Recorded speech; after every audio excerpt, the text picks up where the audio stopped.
अस्सलाम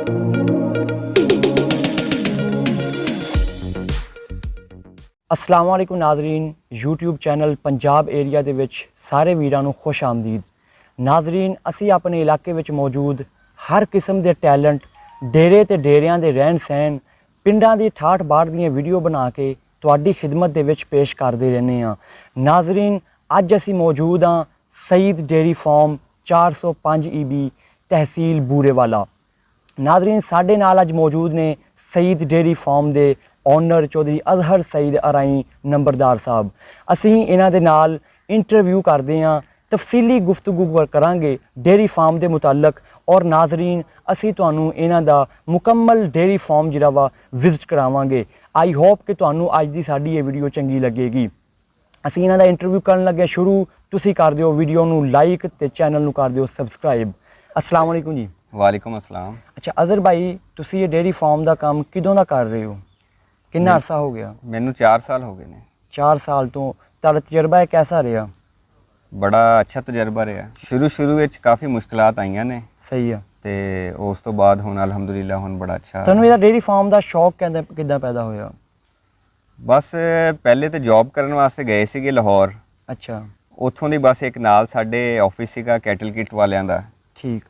ते वो बाहरों तुर्की तो मशीनां वगैरह इंपोर्ट करते सीगे डेयरी फार्म तो रिलेटिड जी।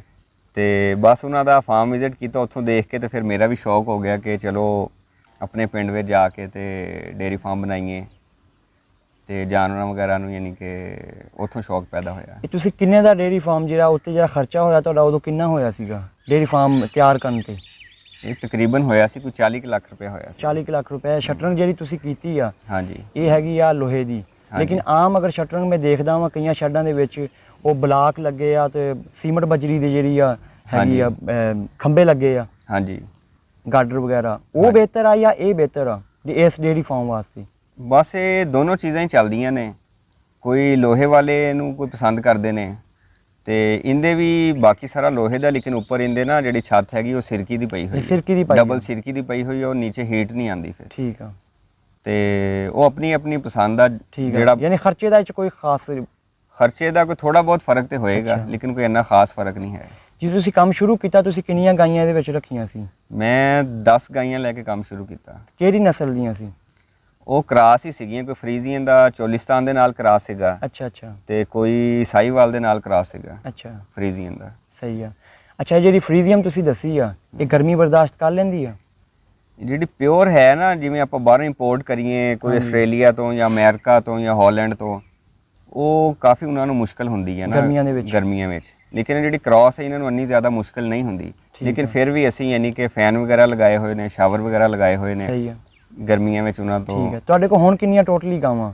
ਹੁਣ ਮੇਰੇ ਕੋਲ 40 ਜਾਨਵਰ ਹੈਗੇ ਨੇ, ਵੱਡੇ ਛੋਟੇ। ਅੱਛਾ। ਜਿਵੇਂ ਤੁਸੀਂ ਸ਼ੁਰੂ ਕੀਤਾ 4 ਸਾਲ ਪਹਿਲੇ ਤੁਹਾਡੇ ਕੋਲ 10 ਗਾਈਆਂ ਸੀ, ਹੁਣ ਮਾਸ਼ਾਅੱਲਾ 4 ਸਾਲ ਤੋਂ ਬਾਅਦ ਤੁਹਾਡੇ ਕੋਲ 40 ਗਾਈਆਂ। ਹਾਂਜੀ। ਇਹ ਨਸਲ ਦਰ ਨਸਲ ਵਧੀਆਂ ਵਾ ਜਾਂ ਤੁਸੀਂ ਨਵੀਆਂ ਖਰੀਦ ਕੇ ਵੀ ਨਾਲ ਐਡ ਕਰਦੇ ਗਏ? ਨਹੀਂ, ਅਸੀਂ ਨਵੀਂ ਕੋਈ ਵੀ ਨਹੀਂ ਖਰੀਦੀ। ਇਹ ਨਸਲ ਦਰ ਨਸਲ ਹੀ ਵਧੀਆਂ ਨੇ। ਬਲਕਿ ਕੁਝ ਸੇਲ ਕੀਤੀਆਂ ਹੋਣਗੀਆਂ ਜਿਹੜੀਆਂ ਕੋਈ ਬਿਮਾਰ ਵਗੈਰਾ, ਕੋਈ ਮਸਲੇ ਮਸਾਇਲ ਹੋ ਜਾਂਦੇ ਨੇ ਜਾਂ ਕੋਈ ਨਵੇਂ ਦੁੱਧ ਨਹੀਂ ਹੋ ਰਹੀ। ਠੀਕ। ਤੇ ਨਹੀਂ ਕੋਈ ਪ੍ਰੈਗਨੈਂਟ ਹੋ ਰਹੀ ਹੁੰਦੀ, ਅਸੀਂ ਸੇਲ ਕੀਤੀਆਂ ਨੇ, ਲੇਕਿਨ ਕੋਈ ਹੋਰ ਐਡ ਨਹੀਂ ਕੀਤੀ, ਖਰੀਦੀ ਨਹੀਂ। ਅੱਛਾ। ਅਗਰ ਇਹਦੇ ਚਾਰੇ ਦੀ ਗੱਲ ਕੀਤੀ ਜਾਵੇ, ਇਹਨੂੰ ਕਿਹੜਾ ਚਾਰਾ ਤੁਸੀਂ ਪਾਉਂਦੇ ਹੋ ਡੇਅਰੀ ਫਾਰਮ ਤੇ? ਕਿਹੜਾ ਚਾਰਾ ਇਸਤੇਮਾਲ ਕਰਦੇ? ਅਸੀਂ ਇੱਕ ਤੇ ਸਾਇਲੇਜ ਇਸਤੇਮਾਲ ਕਰੀਦਾ। ਸਾਇਲੇਜ ਦੇ ਵਿੱਚ ਜਿਹੜਾ ਤੁਸੀਂ ਕਿਹੜੀ ਫਸਲ ਦਾ ਯਾਨੀ ਕਿ ਸਾਇਲੇਜ ਬਣਦਾ ਵਾ? ਅਸੀਂ ਮਕਈ ਦਾ ਸਾਇਲੇਜ ਬਣਾਈਦਾ। ਠੀਕ ਆ। ਤੇ ਉਸ ਤੋਂ ਇਲਾਵਾ ਮੌਸਮੀ ਜਿਹੜਾ ਵੀ ਚਾਰਾ ਚੱਲ ਰਿਹਾ ਹੋਵੇ, ਜਿਵੇਂ ਅੱਜ ਕੱਲ੍ਹ ਲੂਸਨ ਚੱਲਦਾ ਪਿਆ ਵਾ ਜੀ, ਬਰਸੀਨ ਚੱਲਦਾ ਪਿਆ ਵਾ, ਜਵਾ ਚੱਲਦਾ ਪਿਆ ਵਾ, ਤੇ ਗਰਮੀਆਂ ਦੇ ਵਿੱਚ ਜਿਹੜਾ ਹੈ ਗਾਚਾ ਚੱਲਦਾ ਵਾ, ਚਰੀ ਚੱਲਦੀ ਹੈ। ਇਹਨਾਂ ਸਾਰਿਆਂ ਦਾ ਸਾਇਲੇਜ ਬਣ ਜਾਂਦਾ? ਨਹੀਂ, ਸਾਇਲੇਜ ਅਸੀਂ ਸਿਰਫ ਮਕਈ ਦਾ ਬਣਾਈਦਾ। ਮਕਈ ਦਾ ਹੀ ਬਣਦਾ। ਮਕਈ ਦੀ ਕਿੰਨੀ ਕੁ ਉਮਰ ਹੋਵੇ ਉਹਦਾ ਸਾਇਲੇਜ ਬਣਾਉਣਾ ਚਾਹੀਦਾ? ਮਕਈ ਦਾ ਜਿਹੜਾ ਹੈ ਉਹ ਮੌਸਮ ਦੇ ਹਵਾਲੇ ਨਾਲ ਵੀ ਹੁੰਦਾ ਵਾ। ਵੈਸੇ ਤਕਰੀਬਨ 80 ਦਿਨ ਤੋਂ ਲੈ ਕੇ 90 ਦਿਨ ਤੱਕ ਜਿਹੜੀ ਮਕਈ ਹੁੰਦੀ ਨਾ, ਜਾਂ ਜਦੋਂ ਉਹਦਾ ਜਿਹੜਾ ਦਾਣਾ ਹੈਗਾ ਦੁੱਧੀਆ ਹਾਲਤ ਵਿੱਚ ਹੁੰਦਾ, ਉਦੋਂ ਉਹਦਾ ਸਾਇਲੇਜ ਬਣਾ ਲੈਣਾ ਚਾਹੀਦਾ। ਸਾਇਲੇਜ ਦੇ ਇਹਦਾ ਕੀ ਫਾਇਦਾ ਵਾ? ਤੁਸੀਂ ਸਾਇਲੇਜ ਕਿਉਂ ਬਣਾਉਣੇ? ਇਹ ਵੈਸੇ ਪੱਠੇ ਨਹੀਂ ਪਾਉਂਦੇ? ਇਹਦਾ ਜਿਹੜਾ ਸਾਇਲੇਜ ਦਾ ਇਹ ਫਾਇਦਾ ਹੈਗਾ ਵਾ, ਇੱਕ ਤੇ ਕਿਸੇ ਵਕਤ ਜਿਹੜਾ ਚਾਰਾ ਹੁੰਦਾ ਨਾ, ਸਬਜ਼ ਚਾਰਾ, ਉਹਦੀ ਸ਼ਾਰਟੇਜ ਹੋ ਜਾਂਦੀ ਹੈ, ਉਦੋਂ ਵੀ ਇਹ ਬੜਾ ਮੁਫੀਦ ਰਹਿੰਦਾ। ਉਸ ਤੋਂ ਇਲਾਵਾ ਇਹਦੇ ਨਾਲ ਜਾਨਵਰ ਦੁੱਧ ਵੀ ਜ਼ਿਆਦਾ ਦਿੰਦੇ ਨੇ। ਤੂੜੀ ਦੀ ਥਾਂ ਤੇ ਵੀ ਇਸਤੇਮਾਲ ਕਰਦੇ ਆ ਤੁਸੀਂ? ਇਹ ਅਸੀਂ ਤੂੜੀ ਦੀ ਜਗ੍ਹਾ ਵੀ ਇਸਤੇਮਾਲ ਕਰ ਸਕਦੇ ਹਾਂ, ਵੈਸੇ ਵੀ ਯਾਨੀ ਕਿ ਸਬਜ਼ ਚਾਰੇ ਦੇ ਵਿੱਚ ਮਿਕਸ ਕਰਕੇ ਵੀ ਇਸਤੇਮਾਲ ਕਰ ਸਕਦੇ ਹਾਂ। ਠੀਕ। ਉਸ ਤੋਂ ਇਲਾਵਾ ਟੋਟਲੀ 100% ਵੀ ਇਹ ਵੀ ਇਸਤੇਮਾਲ ਕਰ ਸਕਦੇ ਹਾਂ। ਠੀਕ ਹੈ, ਇਹਨੂੰ ਵੰਡਾ ਵੁੰਡਾ ਕੋਈ ਪਾਉਂਦੇ ਹੋ ਤੁਸੀਂ ਜਾਨਵਰਾਂ ਨੂੰ ਜਾਂ ਸਾਇਲੀ ਵਗੈਰਾ ਹੀ ਪਾਉਂਦੇ ਹੋ? ਨਹੀਂ, ਅਸੀਂ ਵੰਡਾ ਵੀ ਪਾਈਦਾ ਵਾ, ਕੁਛ ਅਸੀਂ ਆਪਣਾ ਗੰਦਮ ਦਾ ਤੇ ਮਕਈ ਦਾ ਜਿਹੜਾ ਵੰਡਾ ਹੈਗਾ ਵਾ ਉਹ ਬਣਾ ਕੇ ਪਾਈਦਾ ਵਾ, ਲੇਕਿਨ ਜਿਹੜੇ ਦੁੱਧ ਦੇਣ ਵਾਲੇ ਜਾਨਵਰ ਨੇ ਉਹਨਾਂ ਨੂੰ ਅਸੀਂ ਬਾਜ਼ਾਰੋਂ ਵੰਡਾ ਲੈ ਕੇ ਪਾਈਦਾ ਵਾ। ਅੱਛਾ, ਅਗਰ ਦੁੱਧ ਦੀ ਗੱਲ ਕੀਤੀ ਜਾਵੇ, ਫੀ ਗਾਏ ਕਿੰਨੇ ਲੀਟਰ ਦੁੱਧ ਦਿੰਦੀ ਜਿਹੜੀ ਤੁਹਾਡੇ ਕੋਲ ਨਸਲ ਆ? ਜਿਹੜੀ ਸਾਡੇ ਕੋਲ ਨਸਲ ਹੈਗੀ ਹੈ ਪਰ ਡੇ ਦਾ 15 ਲੀਟਰ ਤੋਂ ਲੈ ਕੇ ਕੋਈ 22-25 ਲੀਟਰ ਤੱਕ ਦੁੱਧ ਦੇਣ ਵਾਲੀਆਂ ਹੈਗੀਆਂ ਨੇ। ਠੀਕ ਆ, ਦੁੱਧ ਅਗਰ ਵਧਾਉਣਾ ਹੋਵੇ, ਦੁੱਧ ਇਜ਼ਾਫੀ ਵਾਸਤੇ ਤੁਸੀਂ ਕਿਹੜੀ ਇਕਦਾਮਾਤ ਕਰਦੇ ਹੋ, ਕਿਹੜੀ ਖੁਰਾਕ ਪਾਉਂਦੇ ਹੋ ਇਜ਼ਾਫੀ ਦੁੱਧ ਲਈ? ਇਜ਼ਾਫੀ ਦੁੱਧ ਵਾਸਤੇ ਵੰਡਾ ਹੀ ਹੁੰਦਾ, ਇੱਕ ਤੇ ਜਾਨਵਰ ਦੀ ਨਸਲ ਤੇ ਡਿਪੈਂਡ ਕਰਦਾ ਹੁੰਦਾ ਜੀ। ਹੁਣ ਜਿਵੇਂ ਦੇਸੀ ਕੋਈ ਗਾਏ ਹੈਗੀ ਹੈ ਉਹਨੂੰ ਤੁਸੀਂ ਜਿੰਨਾ ਮਰਜ਼ੀ ਵੰਡਾ ਪਾ ਦਿਓ, ਜੋ ਮਰਜ਼ੀ ਕਰ ਲਓ, ਉਹਨੇ 30 ਲੀਟਰ ਦੁੱਧ ਨਹੀਂ ਦੇਣਾ। ਠੀਕ, ਇੱਕ ਤੇ ਨਸਲ ਦਾ ਫਰਕ ਹੁੰਦਾ, ਦੂਸਰਾ ਇਹ ਆ ਕਿ ਤੁਹਾਡੇ ਕੋਲ ਅੱਛੀ ਨਸਲ ਦੀ ਹੈਗੀ ਹੈ, ਤੁਹਾਨੂੰ ਅੱਛੀ ਖੁਰਾਕ ਪਾਓ, ਵੰਡਾ ਛੰਡਾ ਉਹਨੂੰ ਅੱਛਾ ਪਾਓ ਤੇ ਉਹ। ਵੰਡਾ ਕਿਹੜੀ ਕੰਪਨੀ ਦਾ ਤੁਸੀਂ ਯੂਜ਼ ਕਰਦੇ ਹੋ? ਅਸੀਂ ਅੱਜ ਕੱਲ ਮੈਟਰਾ ਕੰਪਨੀ ਦਾ ਵੰਡਾ ਯੂਜ਼ ਕਰ ਰਹੇ ਹਾਂ। ਅੱਛਾ, ਇਹਦਾ ਕੋਈ ਹੋਰ ਦੂਸਰੀਆਂ ਕੰਪਨੀਆਂ ਦਾ ਕੋਈ ਨੁਕਸਾਨ ਜਿਹੜਾ ਇਹੀ ਤੁਸੀਂ?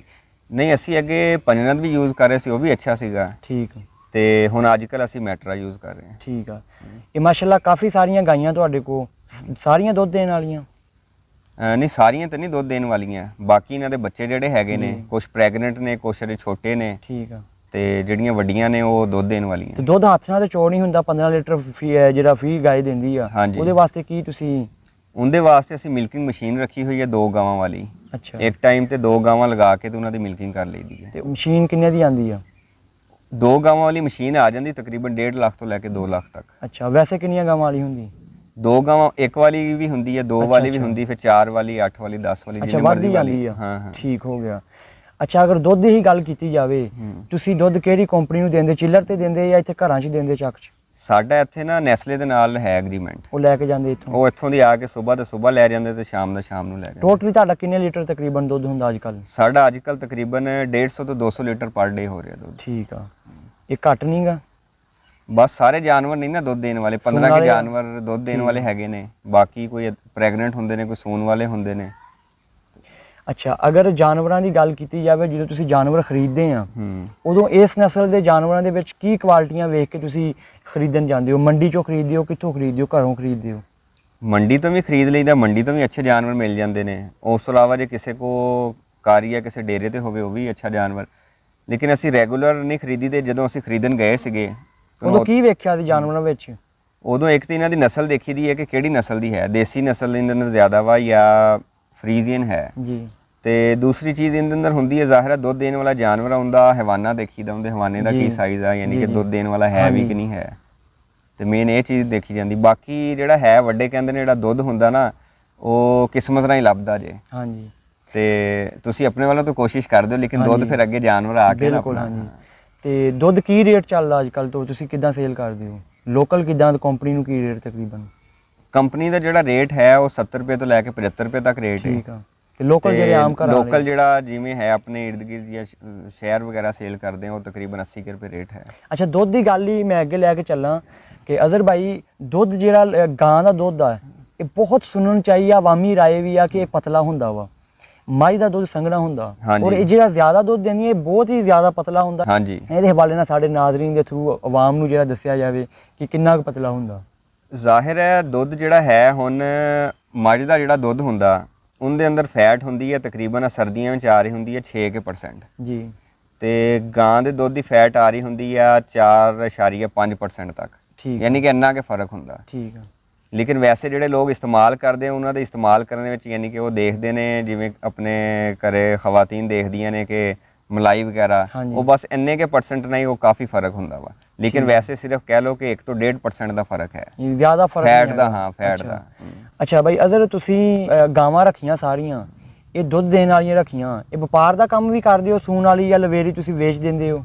ਨਹੀਂ, ਮੈਂ ਸਿਰਫ 10 ਗਾਵਾਂ ਲੈ ਕੇ ਤੇ ਸ਼ੁਰੂ ਕੀਤਾ ਤੇ ਅਜੇ ਤੱਕ ਆਪਣੀ ਨਸਲ ਹੀ ਚਲਾ ਰਹੇ। ਆਪਣੀ ਨਸਲ ਚਲਾ ਰਹੇ ਹੋ। ਜਿਹੜੇ ਇਹਨਾਂ ਦੇ ਵੱਛੇ ਹੁੰਦੇ ਆ ਉਹ ਤੁਸੀਂ ਸੇਲ ਨਹੀਂ ਕਰਦੇ? ਵੱਛੇ ਅਸੀਂ ਕੁਝ ਰੱਖ ਵੀ ਲਈਦੇ ਤੇ ਕੁਝ ਸੇਲ ਵੀ ਕਰ ਦਈਦੇ ਨੇ। ਠੀਕ ਆ। ਹਾਂਜੀ, ਸੂਣ ਵਾਲੀ ਜਿਹੜੀ ਗਾਂ ਵਾ, ਸੂਣ ਤੋਂ ਬਾਅਦ ਉਹ ਕਿੰਨਾ ਚਿਰ ਦੁੱਧ ਦਿੰਦੀ ਆ?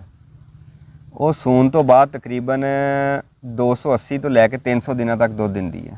ਠੀਕ ਆ, ਕਹਿ ਲਓ ਕਿ 10 ਕੇ ਮਹੀਨੇ ਦੁੱਧ ਦਿੰਦੀ। 10 ਮਹੀਨੇ ਦਿੰਦੀ ਆ, ਜਾਂ ਕਈ ਚੰਗੀ ਨਸਲ ਦੀ ਹੁੰਦੀ ਉਹ ਪੂਰਾ ਸਾਲ ਵੀ ਦੁੱਧ ਦਿੰਦੀ, ਐਂਡ ਤੱਕ ਦੁਬਾਰਾ ਸੂਣ ਤੱਕ ਦਿੰਦੀ ਦੁੱਧ। ਹਾਂਜੀ, ਪੂਰਾ ਸਾਲ ਦੁੱਧ ਦਿੰਦੀ। ਜਿਹੜੀ ਆਮ ਵੱਛੀ ਹੈ ਦੀ, ਉਹ ਵੱਛੀ ਕਿੰਨੇ ਚਿਰ ਚ ਤਿਆਰ ਹੋ ਕੇ ਸੂ ਪੈਂਦੀ ਆ?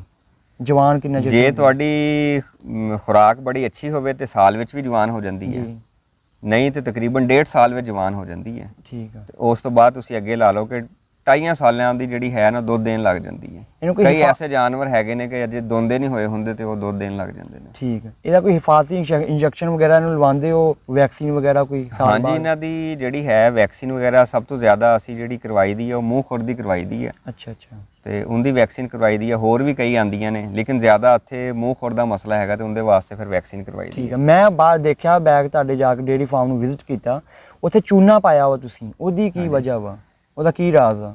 ਉਹ ਵੀ ਇਸ ਵਾਸਤੇ ਹੈ ਕਿ ਅੱਜ ਕੱਲ ਨਾ ਮੂੰਹ ਖੁਰ ਦੀ ਬਿਮਾਰੀ ਕਾਫੀ ਆਈ ਹੋਈ ਹੈ। ਅੱਛਾ, ਤੇ ਜਿਹੜਾ ਚੂਨਾ ਹੈਗਾ ਨਾ ਇਹ ਕਾਫੀ ਸਾਰੀ ਬਿਮਾਰੀਆਂ ਜਿਹੜੀਆਂ ਹੈ ਨਾ ਉਹਦੇ ਤੋਂ ਬਚਾਉਂਦਾ। ਇਹ 'ਚੋਂ ਜਿਹਨੇ ਵੀ ਜਾਣਾ ਯਾਨੀ ਕਿ- ਗੁਜ਼ਰ ਕੇ ਜਾਣਾ। ਹਾਂ, ਯਾਨੀ ਕਿ ਜਦੋਂ ਬੰਦਾ ਗੁਜ਼ਰ ਕੇ ਜਾਂਦਾ ਨਾ ਤੇ ਜਰਾਸੀਮ ਵਗੈਰਾ ਉਹਦੇ ਮਰ ਜਾਂਦੇ ਨੇ। ਠੀਕ ਆ। ਤੇ ਇਹ ਵੀ ਇੱਕ ਸਸਤਾ ਜਿਹਾ ਤਰੀਕਾ ਹੀ ਆ ਹਿਫਾਜ਼ਤ ਕਰਨ ਦਾ ਜਾਨਵਰਾਂ ਦੀ। ਅੱਛਾ ਅਦਰ ਭਾਈ, ਸਾਨੂੰ ਤੁਸੀਂ ਇਹ ਦੱਸੋ ਕਿ ਇਹਦੀਆਂ ਕੋਈ ਮੋਟੀਆਂ-ਮੋਟੀਆਂ ਸਾਨੂੰ 4-5 ਬਿਮਾਰੀਆਂ ਗਿਣਾਓ ਔਰ ਉਹਦਾ ਹੱਲ ਦੱਸੋ, ਜਿੱਦਾਂ ਕਿ ਮੋਕਾ ਵਾ, ਇਹਦਾ ਕੀ ਹੱਲ ਆ ਔਰ ਇਹ ਕਿਉਂ ਲੱਗਦੀਆਂ ਜਾਨਵਰ ਨੂੰ? ਇਹ ਚਾਰੇ ਦੇ ਵਿੱਚ ਹੀ ਹੁੰਦਾ ਕਿ ਚਾਰੇ ਦਾ ਕੋਈ ਵਾਧਾ ਘਾਟਾ ਹੋ ਜਾਵੇ ਜਾਂ ਚਾਰੇ ਦੇ ਅੰਦਰ ਕੋਈ ਸੁੰਡੀ ਪੁੰਡੀ ਪੁੰਡੀ ਆ ਜਾਵੇ, ਉਹਦੀ ਵਜ੍ਹਾ ਨਾਲ ਵੀ ਲੱਗ ਜਾਂਦੀਆਂ ਨੇ। ਜਾਂ ਹਰਾ ਚਾਰਾ ਤੁਸੀਂ ਜ਼ਿਆਦਾ ਪਾ ਦਿੱਤਾ, ਤੂੜੀ ਨਹੀਂ ਪਾਈ, ਸਰਦੀਆਂ ਵਿੱਚ ਅਕਸਰ ਇਹ ਮਸਲਾ ਹੋ ਜਾਂਦਾ। ਤੇ ਉਸ ਤੋਂ ਇਲਾਵਾ ਬਾਕੀ ਜਿਹੜੀ ਬਿਮਾਰੀ ਹੈਗੀ, ਇੱਕ ਮੂੰਹ ਖੁਰ ਦੀ ਕਾਫੀ ਬਿਮਾਰੀ ਹੈਗੀ ਹੈ, ਉਹਦੇ ਨਾਲ ਜਾਨਵਰ ਬਹੁਤ ਡਿਸਟਰਬ ਹੋ ਜਾਂਦਾ। ਉਸ ਤੋਂ ਇਲਾਵਾ ਇੱਕ ਸਾੜੂ ਦੀ ਬਿਮਾਰੀ ਹੈਗੀ ਹੈ, ਜਿਹੜੇ ਜ਼ਿਆਦਾ ਦੁੱਧ ਦੇਣ ਵਾਲੀਆਂ ਗਾਵਾਂ ਹੁੰਦੀਆਂ ਨੇ ਉਹਨਾਂ ਵਿੱਚ ਅਕਸਰ ਸ਼ਿਕਾਇਤ ਹੋ ਜਾਂਦੀ ਹੈ ਸਾੜੂ ਦੀ। ਇੱਕ ਥਣ ਖਰਾਬ ਵੀ ਹੋ ਜਾਂਦਾ ਗਾਂ ਦਾ ਜਾਂ ਮੱਝ ਦਾ, ਤੇ ਇਹ ਗਾਵਾਂ ਦਾ ਵਾਸਤੇ ਤੁਸੀਂ ਕੀ ਕਰਦੇ ਹੋ ਅਗਰ ਥਣ ਖਰਾਬ ਹੋ ਜਾਂਦਾ? ਉਹਦੇ ਵਾਸਤੇ ਕੋਈ ਦੇਸੀ ਦਵਾਈਆਂ ਵੀ ਹੁੰਦੀਆਂ, ਲੇਕਿਨ ਕਈ ਵਾਰੀ ਜ਼ਿਆਦਾ ਥਣ ਖਰਾਬ ਹੋ ਜਾਵੇ ਫਿਰ ਇੰਜੈਕਸ਼ਨ ਵਗੈਰਾ ਉਹਨਾਂ ਨੂੰ ਲਗਵਾਉਣੇ ਪੈਂਦੇ ਨੇ, ਐਂਟੀਬਾਇਓਟਿਕ। ਹਾਂਜੀ, ਉਹਦੇ ਐਂਟੀਬਾਇਓਟਿਕ ਨਾਲ ਇੰਜੈਕਸ਼ਨ ਲਗਵਾਉਣੇ ਪੈਂਦੇ ਨੇ। ਠੀਕ ਠੀਕ। ਅੱਛਾ ਅਦਰਵਾਈਜ਼ ਤੁਸੀਂ ਸਾਡੇ ਨਾਜ਼ਰੀਨ ਨੂੰ ਕੋਈ ਪੈਗਾਮ ਦੇਣਾ ਚਾਹੋਗੇ ਜਿਹੜੇ ਪਾਕਿਸਤਾਨ ਚੋਂ ਲੱਖਾਂ ਰੁਪਏ ਲਾ ਕੇ 7-8 ਲੱਖ ਘੱਟ ਤੋਂ ਘੱਟ ਫੀ ਬੰਦਾ ਲਾ ਕੇ ਪ੍ਰਦੇਸ਼ 'ਚ ਜਾਂਦਾ, ਉੱਥੇ ਜਾ ਕੇ ਕੰਮਕਾਰ ਹੋਈ ਕੜਾਈਏ ਚੱਕਦਾ, ਮਜ਼ਦੂਰੀਆਂ ਕਰਦਾ, ਉਹ ਅਗਰ ਇੱਥੇ 7-8 ਲੱਖ ਰੁਪਇਆ ਲਾ ਕੇ ਕੋਈ ਇਦਾਂ ਦਾ ਕੰਮ ਸ਼ੁਰੂ ਕਰ ਸਕਦਾ ਉਹ ਛੋਟੇ ਲੈਵਲ ਤੇ? ਹਾਂਜੀ, ਛੋਟੇ ਲੈਵਲ ਤੇ ਕਰ ਸਕਦਾ, ਲੇਕਿਨ ਜੇ ਜ਼ਮੀਨ ਹੋਵੇ ਨਾ ਕਿਸੇ ਦੀ ਆਪਣੀ ਤੇ ਉਹਦੇ ਵਾਸਤੇ ਬਹੁਤ ਜ਼ਿਆਦਾ ਆਸਾਨੀ ਹੈਗੀ ਆ। ਵਰਨਾ ਫਿਰ ਇਹ ਹੈ ਕਿ ਜੇ ਆਪਣੀ ਜ਼ਮੀਨ ਵੀ ਨਾ ਹੋਵੇ ਤਾਂ ਫਿਰ ਚਾਰੇ ਦਾ ਬਹੁਤ ਮਸਲਾ ਮਸਾਇਲ ਹੁੰਦਾ ਵਾ, ਚਾਰਾ ਇਹਨਾਂ ਦਾ ਪੂਰਾ ਕਰਨਾ ਬਹੁਤ ਮੁਸ਼ਕਿਲ ਹੋ ਜਾਂਦਾ ਵਾ। ਠੀਕ। ਜੇ ਜ਼ਮੀਨ ਵਗੈਰਾ ਆਪਣੀ ਹੋਵੇ ਤੇ ਫਿਰ ਬੰਦੇ ਨੂੰ ਬਹੁਤ ਆਸਾਨੀ ਹੁੰਦੀ ਹੈ, ਬੰਦਾ ਸ਼ੌਕ ਨਾਲ ਕੰਮ ਕਰੇ ਤੇ ਫਿਰ ਫਾਇਦਾ। ਅਗਰ ਠੇਕੇ ਤੇ ਲੈ ਕੇ ਬੰਦਾ? ਹਾਂ, ਠੇਕੇ ਤੇ ਲੈ ਕੇ ਵੀ ਕਰ ਸਕਦਾ ਵਾ, ਤੇ ਲੇਕਿਨ ਜਿਹੜਾ ਮੈਂ ਰਿਕਮੈਂਡ ਕਰਾਂਗਾ ਕਿ ਜਿਨ੍ਹਾਂ ਦਾ ਆਪਣਾ ਹੈ ਨਾ ਉਹ ਲਾਜ਼ਮੀ ਜੇ ਸ਼ੌਕ ਥੋੜਾ ਜਿਹਾ ਰੱਖਦੇ ਤੇ ਕੰਮ ਸ਼ੁਰੂ ਕਰਨ ਵਾਸਤੇ ਬਹੁਤ ਬਾਹਰ ਨਾ ਜਾਣ। ਹਾਂ, ਬਾਹਰ ਨਾ ਜਾਣ। ਅੱਜ ਕੱਲ ਤੇ ਵੈਸੇ ਵੀ ਬਾਹਰ ਦੇ ਹਾਲਾਤ ਵੀ ਤੁਹਾਨੂੰ ਪਤਾ ਕਿ ਠੀਕ ਨਹੀਂ ਹੈ, ਕੁਝ ਕਰੋਨਾ ਦੀ ਵਜ੍ਹਾ ਨਾਲ, ਕੁਝ ਵੈਸੇ ਵੀ। ਜੀ ਜੀ। ਅੱਛਾ ਅਦਰ ਭਾਈ, ਕੋਈ ਸਾਡੇ ਨਾਜ਼ਰੀਨ ਨੂੰ ਸਾਡੇ ਚੈਨਲ ਦੇ ਹਵਾਲੇ ਨਾਲ ਕੋਈ ਪੈਗਾਮ ਦੇਣਾ ਚਾਹੋਗੇ? ਨਾਜ਼ਰੀਨ ਨੂੰ ਮੈਂ ਇਹੀ ਪੈਗਾਮ ਦੇਣਾ ਚਾਹੁੰਦਾ ਕਿ ਪੰਜਾਬੀ ਕਲਚਰ ਨੂੰ ਬੜਾ ਪ੍ਰਮੋਟ ਕਰ ਰਹੇ ਨੇ ਤੇ ਤੁਸੀਂ ਚੈਨਲ ਨੂੰ ਸਬਸਕ੍ਰਾਈਬ ਕਰੋ ਤੇ ਇਹਨਾਂ ਦੇ ਜਿਹੜੇ ਨਵੀਆਂ ਵੀਡੀਓਜ਼ ਆਉਂਦੀਆਂ ਉਹਨਾਂ ਨੂੰ ਤੁਸੀਂ ਲਾਈਕ ਕਰੋ ਤੇ ਉਹ ਦੇਖੋ। ਆਪਣੇ ਪੰਜਾਬੀ ਕਲਚਰ ਦੇ ਬਾਰੇ ਵਿੱਚ ਤੁਹਾਨੂੰ ਬਹੁਤ ਸਾਰੀ ਇਨਫੋਰਮੇਸ਼ਨ ਮਿਲੇਗੀ ਇਹਨਾਂ ਤੋਂ। ਅੱਛਾ ਅਦਰ ਭਾਈ, ਬਹੁਤ ਸ਼ੁਕਰੀਆ, ਤੁਸੀਂ ਸਾਨੂੰ ਆਪਣੇ ਕੀਮਤੀ ਵਕਤ 'ਚੋਂ ਸਾਨੂੰ ਵਕਤ ਦਿੱਤਾ ਔਰ ਸਾਨੂੰ ਡੇਅਰੀ ਫਾਰਮ ਦਾ ਮੁਕੰਮਲ ਜਿਹੜਾ ਵਿਜ਼ਿਟ ਕਰਵਾਇਆ। ਨਾਜ਼ਰੀਨ, ਤੁਸੀਂ ਸਈਦ ਡੇਅਰੀ ਫਾਰਮ 405 EB ਬੂਰੇਵਾਲਾ ਮੁਕੰਮਲ ਵਿਜ਼ਿਟ ਕੀਤਾ ਔਰ ਸਾਡੀਆਂ ਗੱਲਾਂ ਵੀ ਸੁਣੀਆਂ, ਬੜੀਆਂ ਮਾਲੂਮਾਤੀ ਗੱਲਾਂ ਕੀਤੀਆਂ ਚੌਧਰੀ ਅਜ਼ਹਰ ਸਈਦ ਸਾਹਿਬ ਨੇ ਜਿਹੜੇ ਇਸ ਡੇਅਰੀ ਫਾਰਮ ਦੇ ਓਨਰ ਨੇ।